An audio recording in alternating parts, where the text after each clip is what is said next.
Aleluia, aleluia, aleluia, aleluia.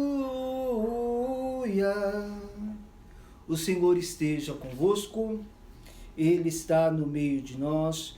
Proclamação do Evangelho de Jesus Cristo segundo Mateus. Glória a vós, Senhor. Naquele tempo, os fariseus ouviram dizer que Jesus tinha feito calar os saduceus. Então eles se reuniram em grupo e um deles perguntou a Jesus para experimentá-lo: Mestre, qual é o maior mandamento da lei? Jesus respondeu: Amarás o Senhor teu Deus de todo o teu coração, de toda a tua alma, de todo o teu entendimento. Este é o maior e o primeiro mandamento. O segundo é semelhante a esse: amarás ao teu próximo como a ti mesmo. Toda a lei e os profetas dependem destes dois mandamentos. Palavra da salvação. Glória a vós, Senhor. Que as palavras do Santo Evangelho perdoe os nossos pecados. Amém. Caríssimos irmãos e irmãs em Cristo, sejamos bem-vindos a esta nossa Santa Missa. Convido a você que está participando conosco a ativar aí o nosso aviãozinho aí embaixo do nosso videozinho, para chamar mais pessoas então a participar conosco deste momento de oração, deste momento de fé e comunhão aqui na nossa Santa Missa, no meu canal do Instagram, Padre Miguel Romano Oficial. Estamos celebrando o 30º domingo do tempo comum, ainda no mês de outubro, o mês das missões. Rezamos pelos nossos missionários que levam a palavra do Senhor ainda a todas as gentes, e também rezemos por nós, para que no meio da nossa oração sejamos também missionários, assim como nos ensinou a grande patrona das nossas missões, Santa Teresinha do Menino Jesus, a nossa pequena Teresa, para que, a exemplo dela também, possamos ser missionários, não só por meio das palavras, mas também por meio das nossas obras.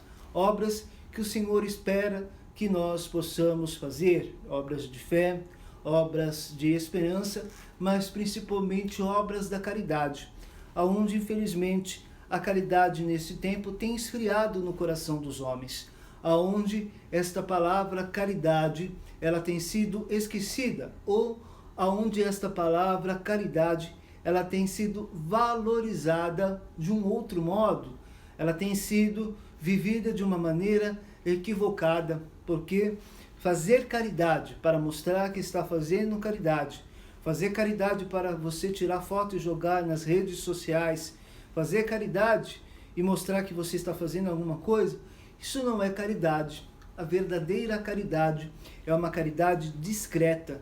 A verdadeira caridade também não é somente uma caridade material, né, de dar o pão aos famintos, mas também é uma caridade espiritual.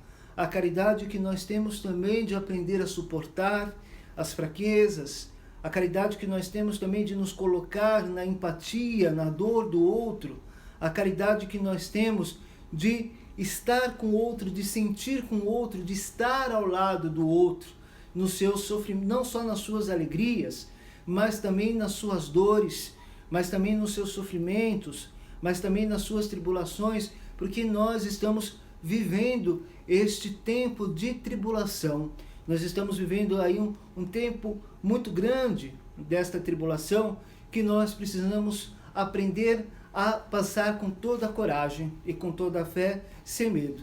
É preciso lembrar que Jesus nos convida a sermos sal da terra e luz do mundo, principalmente agora, luz deste mundo para iluminar as trevas, para que nós possamos viver verdadeiramente e ajudar a estas pessoas que sofrem, como nos diz a primeira leitura do Êxodo, onde o povo de Israel foi tirado do opressor, da mão do Egito como escravo. Este povo de Israel não pode repetir o mesmo ato de que viveram no passado, ou seja, esse povo de Israel, este povo da antiga aliança, não pode repetir o mesmo feito de escravizar estrangeiros, né, de não dar assistência aos órfãos, à viúva. Muito pelo contrário, é lembrando da bondade do Senhor, é lembrando da bondade dele que nós devemos agir por amor, agir com graça.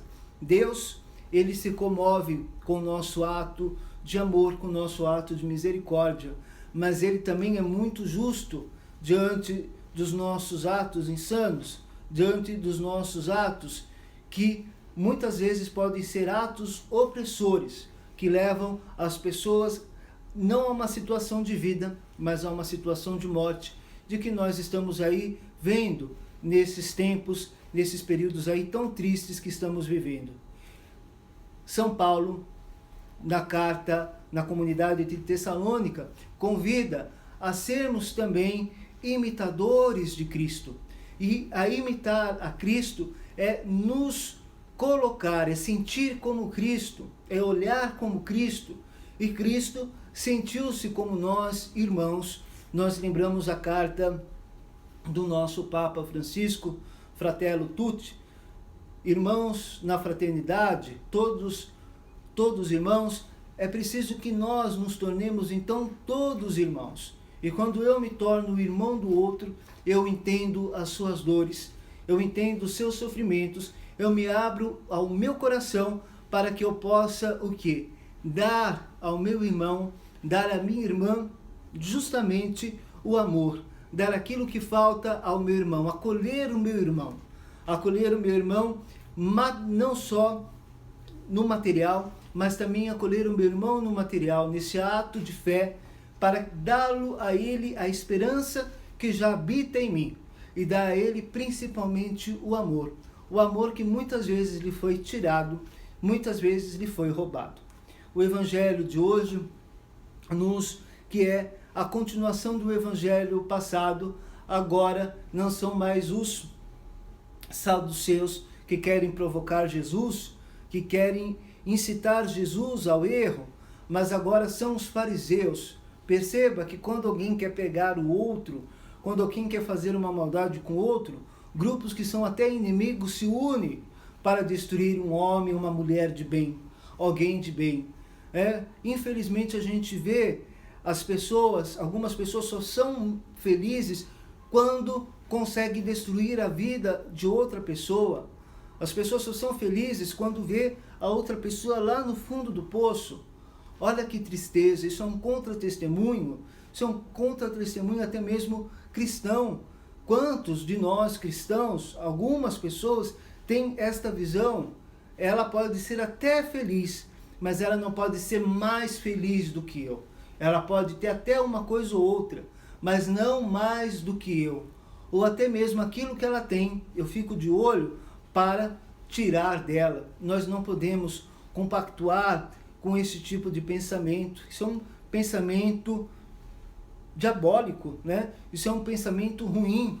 Nós precisamos nos alegrar com a obra do Senhor manifestada na vida do nosso irmão, da nossa irmã. Por fim, eles vão lá novamente perguntar a Jesus, tentar a Jesus. Primeiro chama Jesus de mestre para agradá-lo. Jesus não se deixa levar pelos elogios. Jesus chamou os saduceus, né, de hipócritas. Por que me preparais uma armadilha? A mesma coisa para os fariseus, mas como os pensamentos de Deus não são os pensamentos dos homens, Jesus responde: o que está escrito no Antigo Testamento? O que está escrito na Torá? Ama a Deus sobre todas as coisas, amar a Deus sobre todas as coisas, tributar o culto verdadeiro a Deus. Esse culto em espírito e em verdade.